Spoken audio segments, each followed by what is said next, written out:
আসসালামু আলাইকুম। আজকে আমার ফার্স্ট ভয়েস ওভার ভিডিও। তো এখন থেকে আমি ভাবছি যে আমি বিসিএস এর প্রিপারেশনটা নিব। তো ফার্স্টের দিকে আমি কিছু ম্যাথ করছিলাম। তো আমি একটা ভিডিওতে দেখছিলাম, সেখানে বলছিল তারা যে প্রত্যেক দিন অন্তত 2 ঘন্টা ম্যাথ আর আধা ঘন্টা হইতেছে বিভিন্ন পত্রিকা পড়া। তো আমি সেই অনুযায়ী 2 ঘন্টা যে ক্লাস 9-10 এর যে ম্যাথগুলো আছে এগুলো একটু প্র্যাকটিস করি।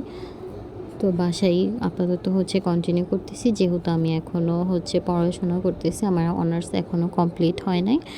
সেহেতু আমি বাসায় মানে আমার একাডেমিক পড়ার পাশাপাশি আমি এই পড়াটাও কন্টিনিউ করতেছি। তো আমি এখন ফার্স্টে শুরু করছি ওরাকলের বই দিয়ে। ওরাকলের আন্তর্জাতিক বিষয়াবলী দিয়ে আমি শুরু করছি। তো একটা ভিডিওতে আমি একটা জায়গায় আমি দেখছিলাম, সেখানে বলা হয়েছিল যে আন্তর্জাতিক বিষয়াবলীর ভিতরে যে আমাদের আন্তর্জাতিক সংগঠনগুলো আছে, যেমন জাতিসংঘ, জাতিপুঞ্জ এই ধরনের, বা কমনওয়েলথ, এখান থেকে সবথেকে নাকি ইম্পর্টেন্ট জাতিসংঘটা। তাই আমি জাতিসংঘের চ্যাপ্টারটা দিয়ে ফার্স্টে শুরু করছি। তো আমি এখান থেকে 4 থেকে 5টা পার্টের মতো আছে আমার বইয়ের ভিতরে দেওয়া। তো আমি 4 নাম্বার পড়তে পড়তে আমি ভাবলাম যে একটু শেয়ারও করি। তো আমি অলরেডি 4 নাম্বার পার্টে চলে আসছি। আমি ফার্স্টে পুরোটাকে রিডিং কন্টিনিউ করব, তার পরবর্তীতে আমি এটাকে একদম কমপ্লিট করার পরে তখন আমি রিভিশন দিব এবং সাথে সাথে লিখবো।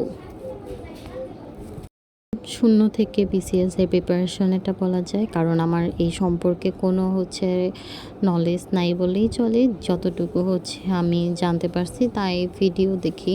তো আমি ভাবলাম যে এখন যদি আমি ভিডিওটা করি, যদি আমি ভিডিওটা শেয়ার করি, যদি আমার এখানে কোনো ভুল ত্রুটি থাকে তাহলে এগুলো সংশোধন করে দিবে যারা এই প্ল্যাটফর্মে আছে বা যারা অনেক অভিজ্ঞ আছে। তো সেই জন্যই আমি ভিডিওগুলা করতেছি।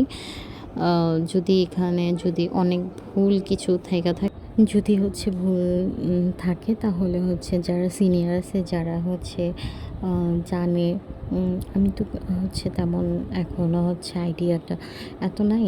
যাদের একটু আইডিয়াটা আছে, যারা জানে বিষয়টা সম্পর্কে, অনেক বেশি এক্সপিরিয়েন্স আছে, এই প্ল্যাটফর্মে অনেকে আছে, আমার সিনিয়র ভাই আপু, তারপর স্যার আছে।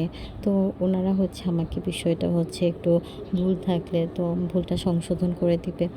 তাই ভিডিওগুলো করা। পরবর্তীতে আমি এখন বর্তমানে আন্তর্জাতিক বিষয়াবলী দিয়ে শুরু করছি। পরবর্তীতে এটা আমি আর একটু করব, আমি আরও কিছু বই কিনব। যেমন সৌমিত শেখর স্যারের একটা বই আছে, সাহিত্যে জিজ্ঞাসা, তো বাংলা, আর প্রবন্ধের উৎস সমর পাল স্যারের। তো এই বইগুলো আমি কিনবো আশা করতেছি। আর রিসেন্টলি আমি কিনবো ওরাকলের বাংলা এবং ইংলিশ বইটা। তো এগুলাই আপাতত পড়তে থাকি। পরবর্তীতে আমি সংবিধান এবং বাংলাদেশের বিষয়াবলীটা কিনবো। আপাতত এই বইগুলো আমি এখন কিনবো না, পরবর্তীতে কিনবো। তো আর সাথে সাথে আমি ক্লাস 9-10 এর বিজ্ঞান বইগুলো আর সায়েন্সের যে গ্রুপ ওয়াইজ যে বইগুলো আছে ওইগুলো একটু রিভিশন দেবো, জাস্ট রিডিং পড়ব। আর আজকে এই পর্যন্তই। আমার যদি ভুল ত্রুটি থাকে তাহলে ক্ষমা দৃষ্টিতে দেখবেন। আর যদি চান তাহলে আমাকে সাজেশন দিতে পারেন যে এটা যদি আমি আরেকটু কিছু অ্যাড করতে পারি, সাথে পড়ার আরও কিছু অ্যাড করতে পারি কি না। তো এগুলো আপনারা একটু আমাকে বলতে পারেন। তো আজকে এই পর্যন্তই শেয়ার করলাম। আর আমি পড়াশোনা কন্টিনিউ করব। সবাই আমার জন্য দোয়া করবেন। আর আজকে এই পর্যন্তই থাকুক। আল্লাহ হাফেজ।